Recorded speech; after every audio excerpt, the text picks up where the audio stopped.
Guys, I'm here with a new deck which has went through a lot of changes since I talked about it in yesterday's video, and without further ado, let's get straight into it.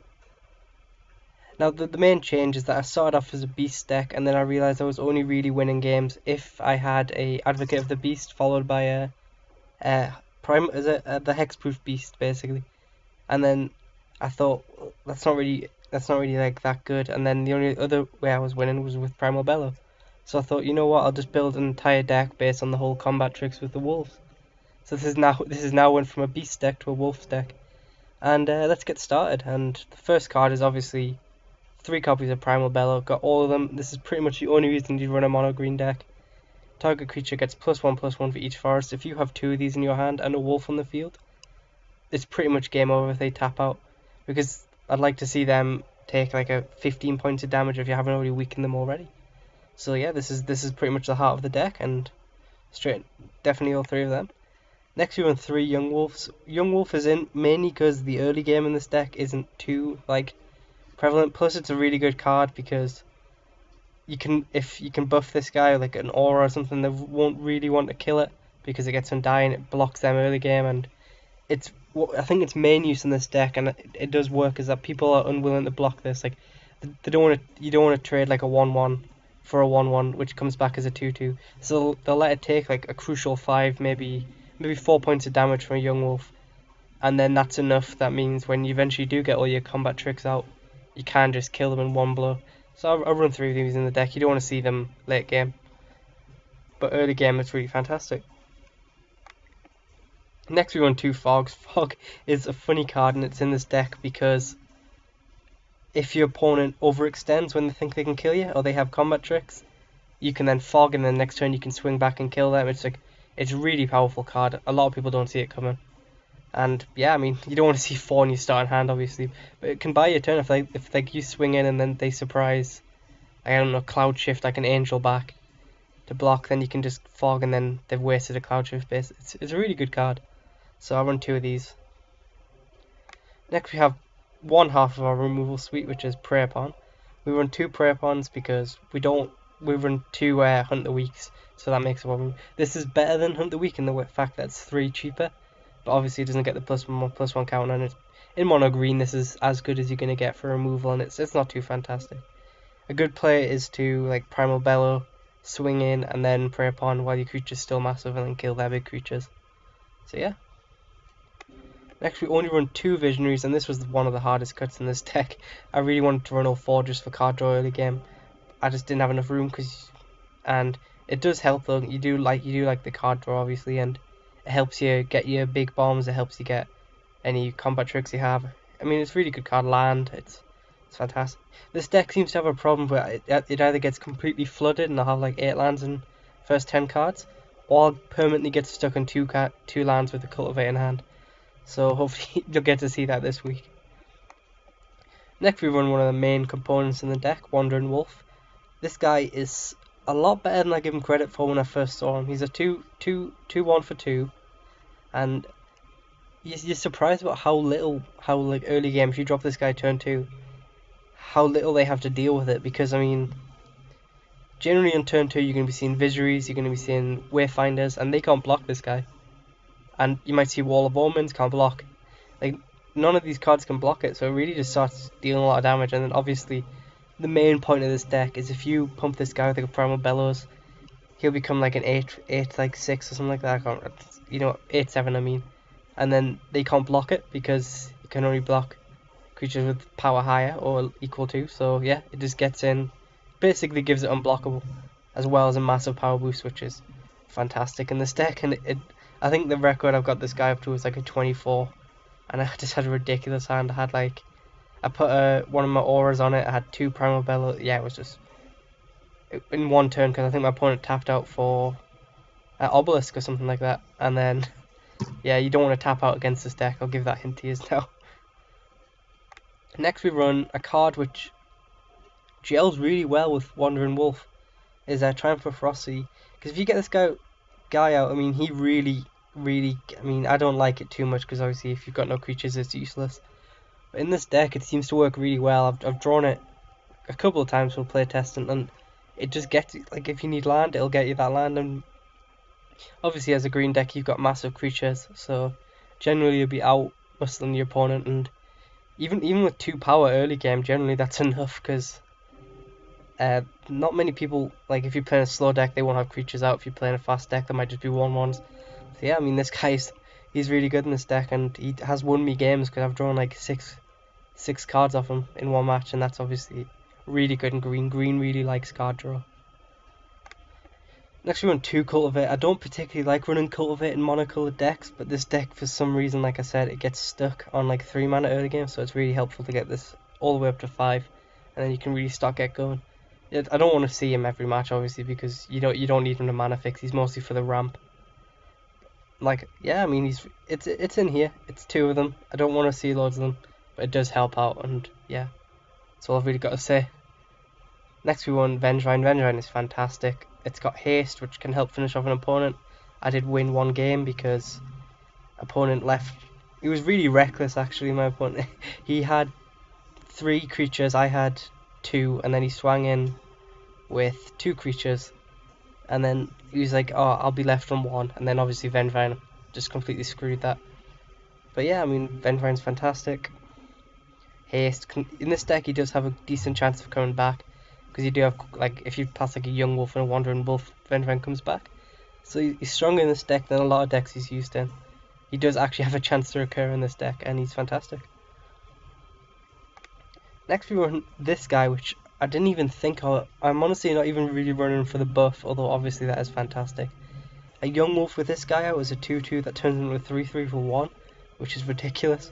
But yeah, I mean, Paragon's in here mostly because it can give creatures trample, which if you've got like a Primal Bellows in hand, you tapped on your wolf, give it trample, and then suddenly you've got trample and like +6. It's mostly in here for the trample, but obviously it's a decent card. I mean, it generally eats removal as well, which is really good when you've got like your bigger threats out as well. So I do like it. Yeah, I ended that really drab. Continuing, I have a 2 Primal Heartbeats, and this guy is ridiculous. If this guy hits the field, you don't have to be worried about playing like getting 2 for 1 with removal. You can just blow everything on this guy, and then they can't do anything about it. If you've got this guy with like a buff, they really can't. If you put like Raised with Wolves on this, they need a Plane of Cleansing, otherwise they really can't get past it. Because Anger of the Gods obviously doesn't kill it, and then yeah, it's a ridiculous card really. It was the reason I actually like manufactured this deck around this card instead of like some of the other beasts like the Evolved Beast, because this guy was one of the main reasons I was winning with that deck. Next we have the other removal, Hunt the Weak. Hunt the Weak costs a lot more, but you do get a +1/+1 counter on it, which obviously works really well with Triumph of Ferocity as well, because you can kill a creature and have a bigger creature on the field, and it's really helpful if they've got like a Baneslayer and something. You could even sacrifice like a Vengevine just to, because First Strike doesn't work through this. That's something I think a lot of people don't realize, is that with Prey Pawns and stuff, if you like Prey Pawn like a Baneslayer, they'll try and, well, not like a Baneslayer, I mean, if you like, just say you've got a 2/1 on the field, you prey upon a Attended Knight, they'll think, oh, this guy's horrible because Attended Knight's just going to kill him with First Strike. But First Strike doesn't count when you use these cards. So yeah, I mean, this guy really can help get past them annoying First Strike guys. And it's more removal, and this deck does need removal because obviously green, as a colour, doesn't really have much going for it in that department. Next we want 2 Arbor Colossus. This is probably the one card in this deck which doesn't really gel. It's in here because it's a 5/5. It's a 6/6 for 5. It's got reach, which can help get around flyers. It monstrosities. It's a really good card, and the 3 green obviously isn't a problem in this deck. Next we want 2 Hunter's Prowess. This is a really good card in this deck because it can make your creatures bigger, which gives them trample, and you draw a mega ton of cards from it. I mean, you can get like pretty much all of your buff or big creatures you need. If you like, I've casted this guy on like, if you got a thing of this, if you cast him on the wolf, you're drawing 5 cards and hitting him for 5, which is ridiculous for 1 turn. So yep, run both of these. One of my favorite pumps in this deck. Next we have 2 of the Raised by Wolves. We do run a lot of wolves, so this is actually relevant. The You enchant a creature gets +1/+1. You get 2 wolves on the field, and yep, it can get buffed, and it's actually really strong in this deck.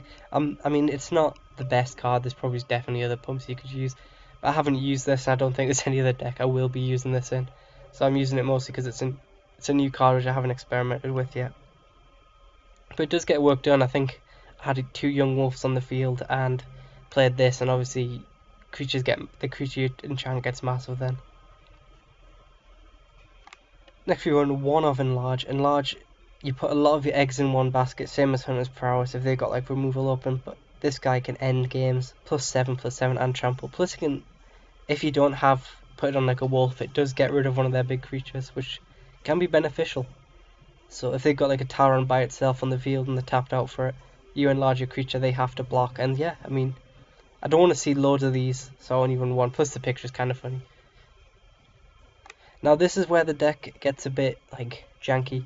I'd say with these 3 cards here, Howlgeist, Terra Stomper, and Enlarge, there's a lot of other. I'll go get them up actually. I'm still playing around with it. I haven't got like a definite ones which I prefer, but I'll be experimenting as I go through the week. Where we go. Okay. So in this spot you could run Pelican Worms, you could run Crater Hoof. I'd say these are what you run. So it's between Terra Stompers, Pelican Worms, Crater Hoof, and Howlgeist. So I'll go through the ones I'm running currently. I run a Terra Stomper because he's 6 cost and he's an 8/8 with trample, can't be countered, which countering is quite prevalent in this metagame. This guy completely shuts down like a blue-red burn deck because they literally can't stop him unless they like chain like 3 removal spells up. So this is my running for the minute because he has won me games against counter decks which are really powerful. And then Howlgeist is really good in this particular deck because he's the same as Wandering Wolf except he's a 4/2. I mean, he's not that strong because he's 6 costs and he's a 4/2 followed by a 5/3. In this deck he's fantastic because if he's a 4/2 when you pump him, even if they do have the removal, which would suck, but even if they do, you at least get a 5/3 out of it, which is decent. So it's pretty much, it's a little block against removal, which obviously can be devastating against this deck. And then I'll go upstairs. You run Pelican Worm because Pelican Worm gains your life, it draws a card, so it's pretty much the same as Howlgeist, except it costs 1 more because it's like removal proof as well, because at least if it enters the battlefield it gains your life and you draw a card when it dies. Obviously it doesn't have the unblockable thing, which I think is why I'm leaving it out at the minute, but it is tough. And then finally we have Critical Behemoth. This is an 8 cost in this deck, and that's why it's out at the minute, because 8 is a little bit steep. Even though we're playing a monocolored deck, 8, and we only run 2 cultivates and 24 lands, so I mean it's kind of hard to get up to him. Obviously this guy is known for just winning the game out of the blue, which is kind of what this deck does. So I have been experimenting with these, like I've swapped out a Howlgeist, put this guy and I've swapped into Howlgeist altogether. I mean, I'm playing around with it. If you've got a preference, use it. I mean, these decks aren't the be-all end-all, obviously. I'm using Raised by Wolves, it's not the perfect deck. But it is fun, and this guy is certainly fun. So, it's up to you, really. There's the cards I'd recommend putting in if you don't like these bottom guys. But at the minute, I'm using the bottom guys. And then we move on to our lands, which is going to be incredibly in-depth. 24. And then, yeah, I mean, that's really the deck, and you'll be seeing this the next week. It's really been fun. I mean, the Beast deck, like I said, it was kind of just, if I didn't have a Primal Hurt Beast followed by Hunt Beast, followed by Advocate of the Beast or the Trample Evolve guy, the deck was just crumbling. I mean, this deck, you kind of stall out early game, draw a bunch of cards off your Wandering Wolf, drop maybe a Vengevine, Paragon, and then suddenly you've got loads of bombs and hopefully some pump to finish off a game. So yeah, look forward to that. If you've got any comments or like cards you'd recommend putting in, I'm all ears. I mean, between Young Wolf and Spine Tracer, it was a toss up between them, because obviously Spine Tracer also gets a bit of damage in early game. I thought Young Wolf fit the deck idea better, and apart from that, yeah, I mean, so yeah, if you've got any cards you'd recommend putting in, I'm listening. I haven't actually, as of now, I mean, this has been made the day before this video will be going up. So if you've got any suggestions or stuff, I mean, it's not the end of the world. I'll still get some games with the new cards in. And on that note, I'll see you guys tomorrow, and where we will be experimenting with this deck. So, see, I can't think of a way to end this, so I'll just say goodbye.